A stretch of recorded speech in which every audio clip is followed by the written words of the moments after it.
couple of announcements I'd like to make. The club's annual dinner meeting will be Thursday, May 22nd, and our speaker is Felix Roatan, the former U.S. ambassador to France. He'll be discussing Europe and America, a troubled partnership. Sounds like it'll be a very interesting event. Our fifth night promises to be a wonderful evening at the Museum of Science and Industry. That's on Wednesday, June 4th. Members and their family and guests will have the opportunity to enjoy two new exhibits at the museum, the Great Train Story and Toymaker 3000. And now, we're breaking with tradition a little bit today. As you know, the chairman of the club usually introduces our guest speaker, but today we're going to ask the past chairman of the Economic Club of Chicago to introduce our guest speaker, and that's Andy McKenna, and the reason for that is that he's wearing a green tie today.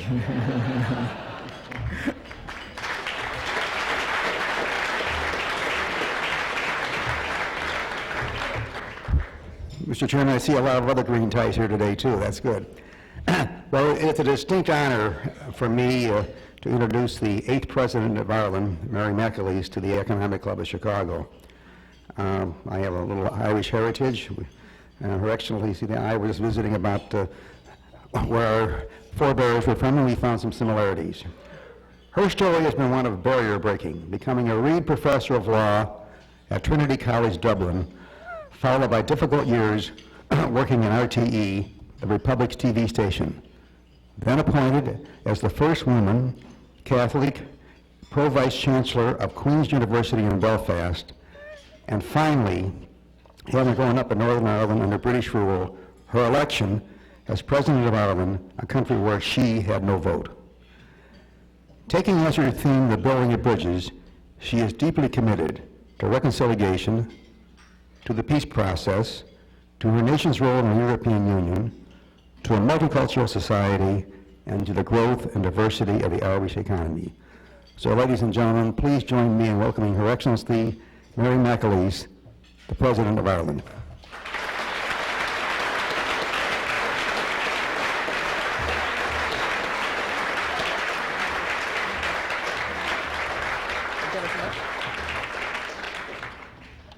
Well, ladies and gentlemen, may I introduce myself first of all in the Irish language, if you don't mind. Tá an achas orm vetn seo livan you, ma bhuacus live as octan currow agus an falcha fear queen. That's especially for Andy and his green tie. And for all of those who are wearing green ties, and for all of those who've got a little hint of Irish in them. It's a joy to be here. A wonderful thing to be here, and I want to thank you for the invitation and also for that lovely welcome that both Martin and I have received from the moment we arrived here.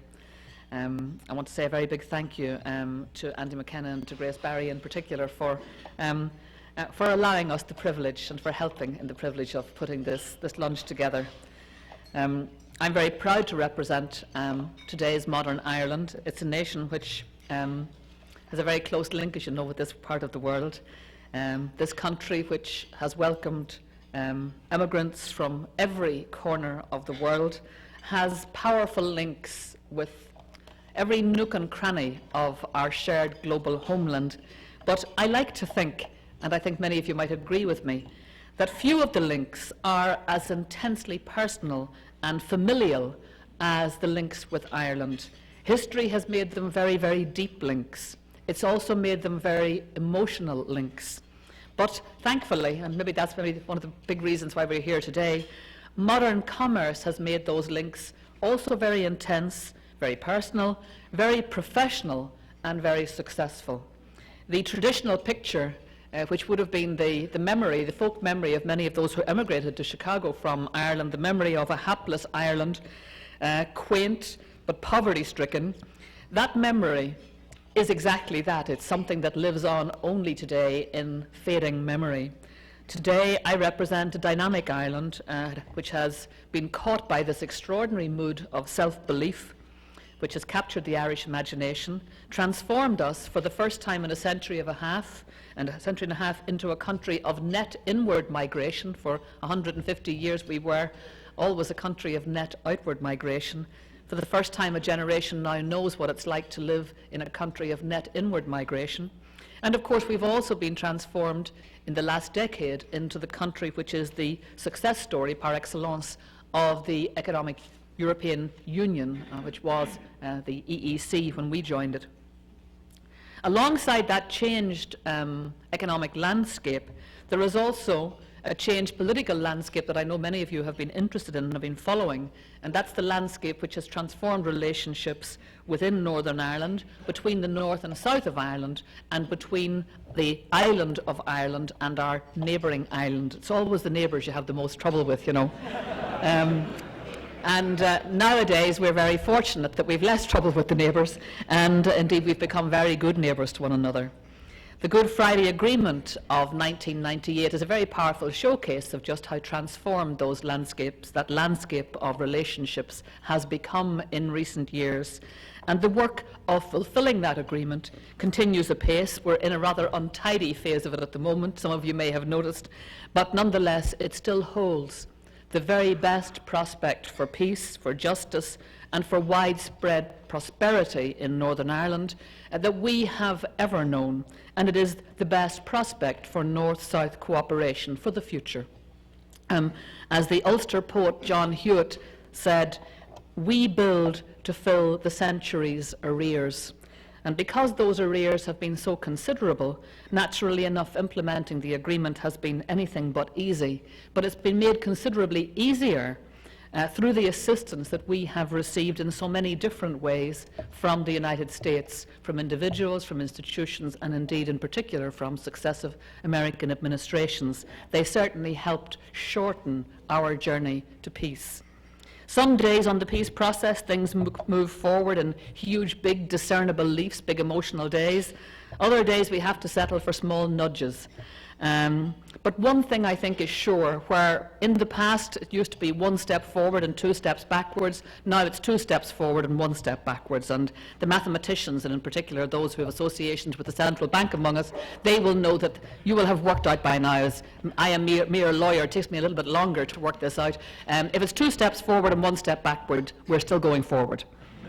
So there's little doubt that Ireland's best days are yet to come, in my view, that when partnership and friendship have replaced all the wasteful and wasted years of enmity and hatred, and when the synergies that have been lost through the conflict are put to much better use in building up both North and South, I think the truest potential of the island of Ireland will be revealed. So it's an adventure still awaiting us.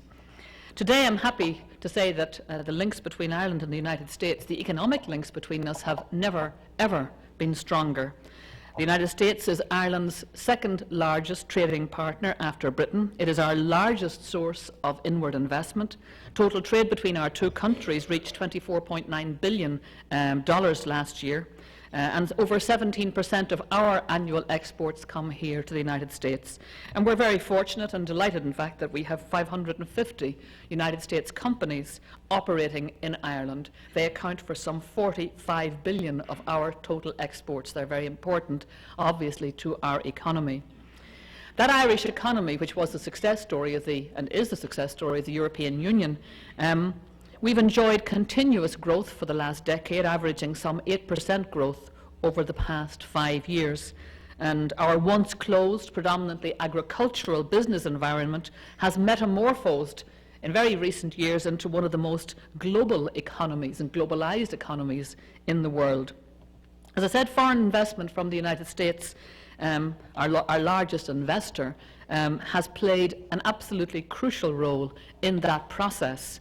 Most of the major corporations, most of the major global corporations in the fields of pharmaceuticals, electronics, computer technology, healthcare, financial services, they're all in Ireland. You'll find them all there. They're among the 1,200 successful overseas companies operating in Ireland today. All the big names, you'll find them there. And these companies are drawn to Ireland by a very favourable corporate tax climate, an entrepreneurial and a very highly educated and a very flexible young workforce, a strong social partnership, which is a very important element in creating the kind of social stability and predictability that investors like. And they're also drawn, of course, importantly, by our conduit, our access to the European Union with its current consumer market of some 375 million people. And of course, Ireland enjoys the remarkable position today of being the only English-speaking member of the Eurozone, the currency zone, which comprises some 11 of the 15 member states of the European Union. Since 2001, we're still bemused by this remarkable position we find ourselves in. I suppose you could say, when you think of the efforts the Irish government or the British government over the years went to impose English upon us, I suppose there's somebody up in heaven working all this out. Somebody wearing a green tie, no doubt.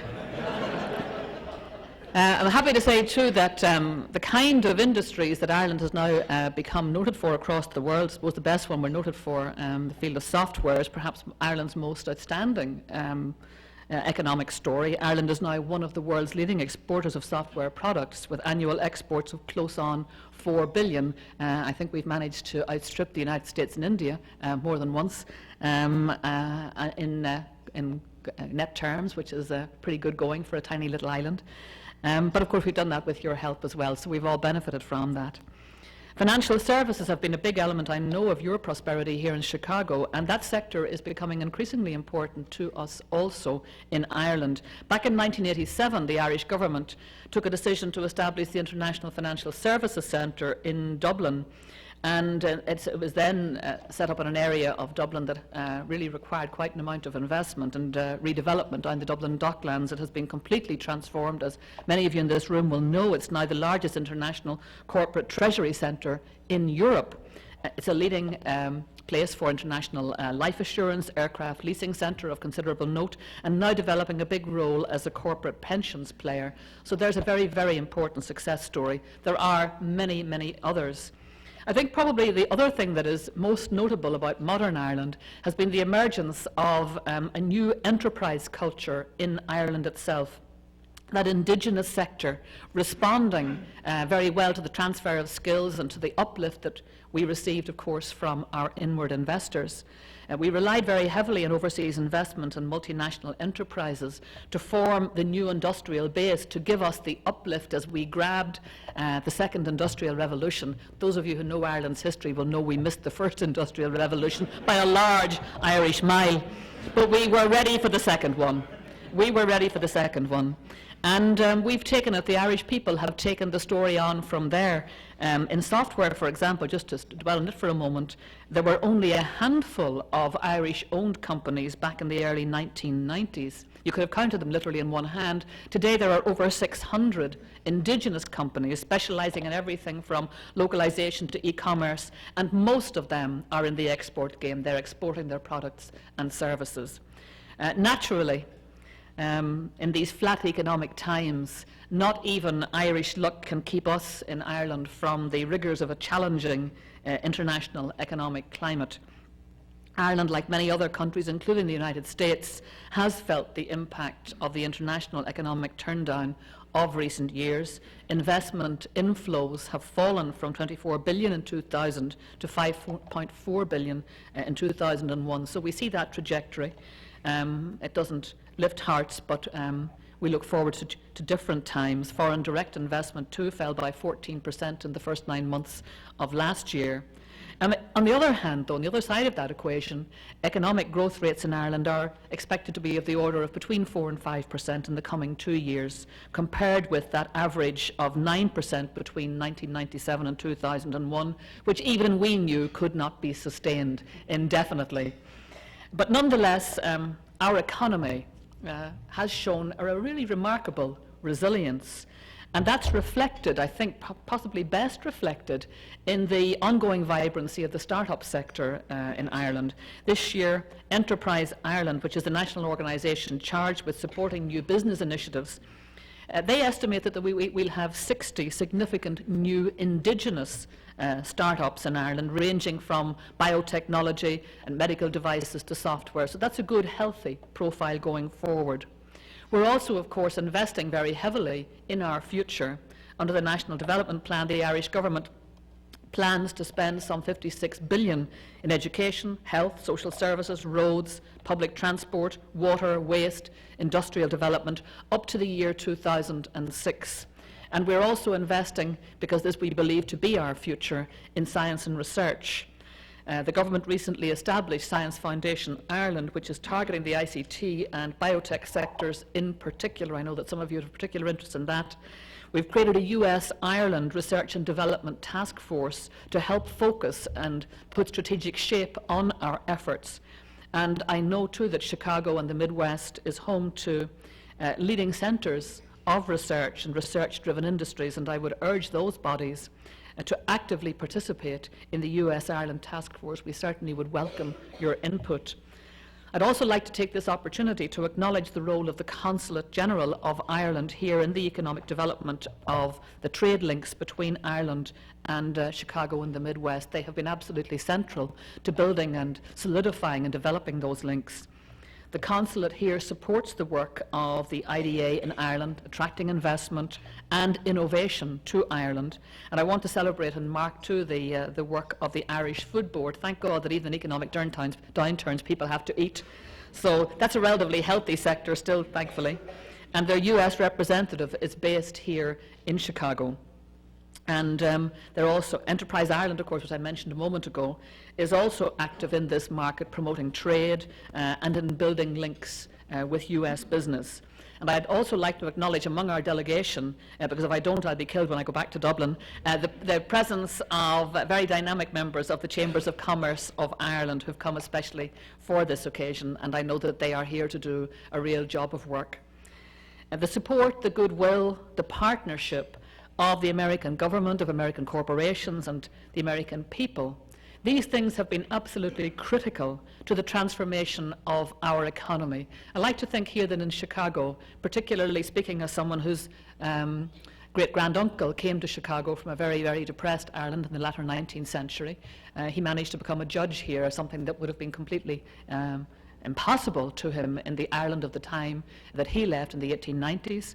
This country gave him opportunity, and I think that he and his family harboured a kind of a dream of an Ireland where there would be opportunity for a new generation. It's taken a long time, but I'd like to think that today's Ireland vindicates all those lives, all those hearts, all those cents, all those dollars that were scraped together and sent home to keep that hapless Ireland afloat until better days came. And I'd like to think that we have vindicated their ambition and their dream and their vision for Ireland. And while government and business organisations have obviously an extraordinarily important role to play ultimately in any free economy, at the end of the day, the final determinants of Ireland's economic relationships, of Ireland's economic future, those things all depend on human beings. They still depend on human beings. They depend on human beings who get on with one another, who know each other, who network well with each other, who create fluent relationships, are comfortable with one another. And so days like this, when we get to know each other better, are a very important investment, because we know that business leadership is done by good people. We know that we rely very heavily on the business leaders from this part of the world for our future, for Ireland's future. And we hope, please God, that many of the decisions that you make and that you keep making, that you make well, that those decisions will be good decisions for Ireland and good decisions too for Chicago and the Midwest, that the people here and the people in Ireland will both prosper as a result of the network, the business network, and I hope also the network of friendships that you sustain here. Can I thank those of you who brought us together for this day? Can I thank every one of you for your attention and your attendance here today? It's been a privilege to have this opportunity to meet you and to get a chance to talk to you and with you. I hope you've enjoyed the company and the lunch, and that new networks are a very profitable endeavour, as well as friendship. Fulfilling friendship will grow from some of the connections made today. And as I say, may they bring prosperity to both Ireland and Chicago in equal measure. As they say in Ireland, Gura Mila Mila Mai Haguf. Thank you.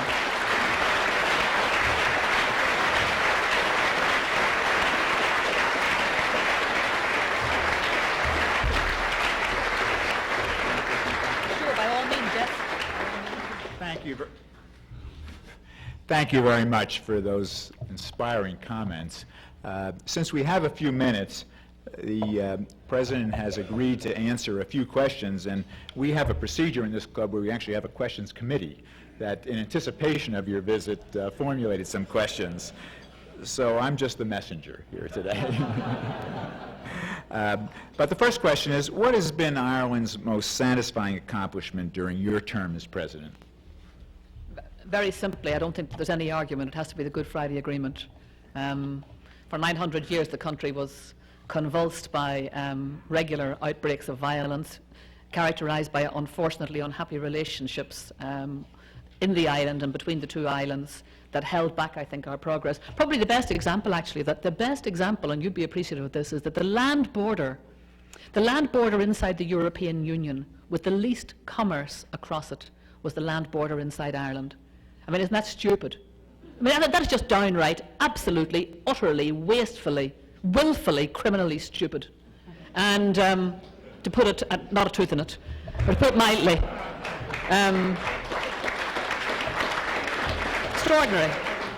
extraordinary. Here were people, living cheek by jowl with one another, with money to spend, goods to sell, and we just didn't do it. Now the Good Friday Agreement offers us the opportunity to put behind all those vanities of history and just get on with doing the thing that is sensible. Get on with doing the thing that is right. Get to know your neighbours well. And I think the Good Friday Agreement promises us the kind of progress and the kind of sets of relationships that build a people up humanly, that are good, decent relationships. They build us up humanly, they build us up decently, and they give our kids opportunities, they give our kids peace, they give our children the opportunity to be all the things they can be in the kind of country that is becoming all the things that it can be, not held back by those vanities of history. So I think, without a doubt, the Good Friday Agreement. Thank you. President Bush visited Northern Ireland recently. What role does the U.S. administration have in relation to the peace process in Northern Ireland? Yes, President Bush was in Northern Ireland at a very critical time too, I have to say, during the Iraqi war.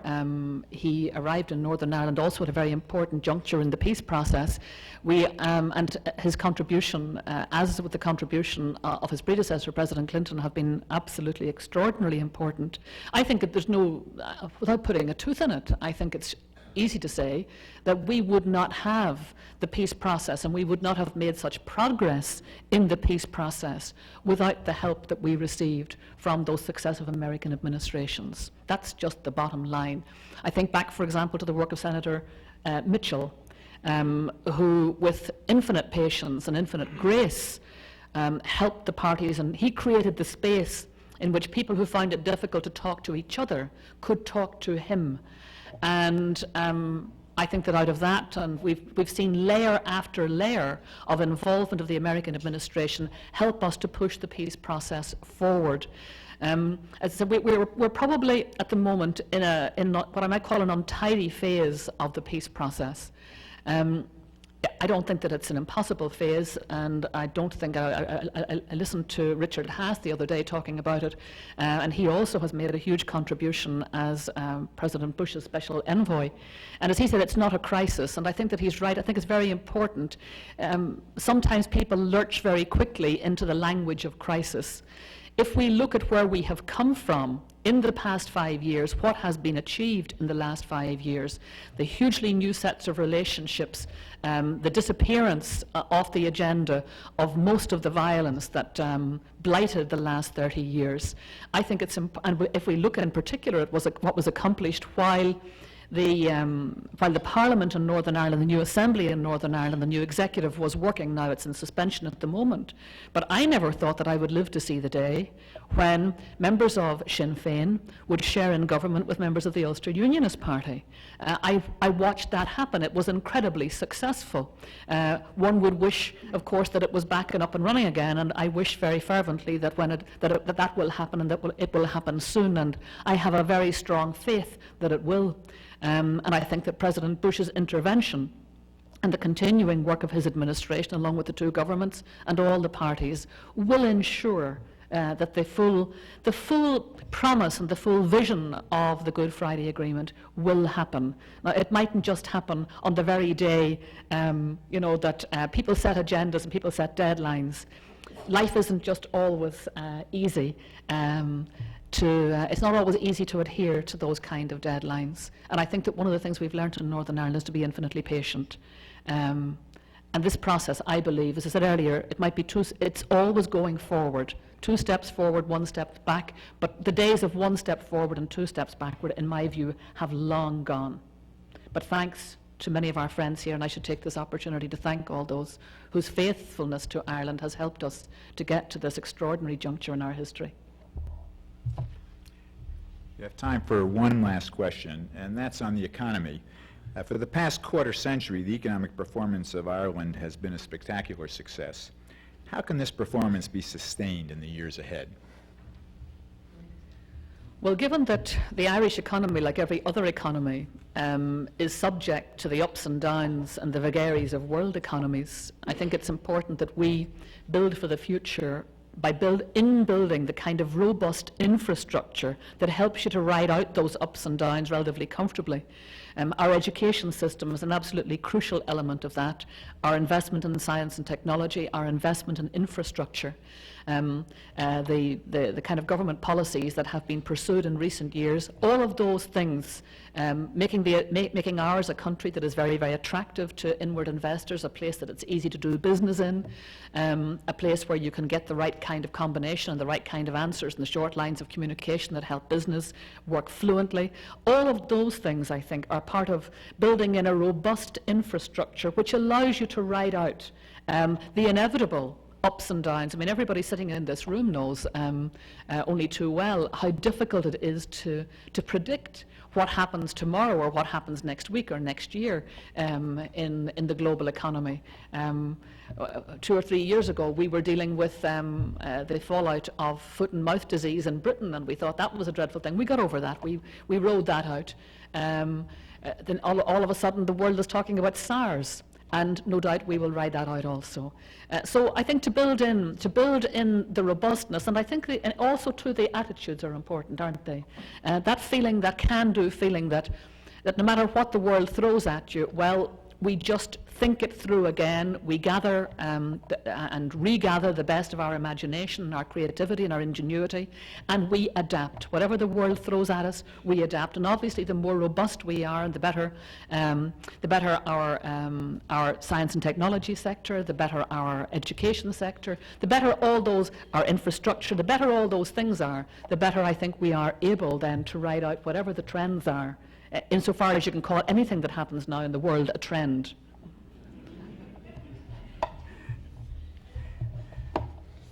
Well, President McAleese, on behalf of all the members of the Economic Club of Chicago, I want to thank you and your party for visiting us today. We have a very small token of our appreciation. You're visiting us in our 75th anniversary year. And this book is actually history of the Economic Club of Chicago for the last 75 years, and you're now part of that history. So again, thank you for joining us. It's my pleasure. Thank you very much.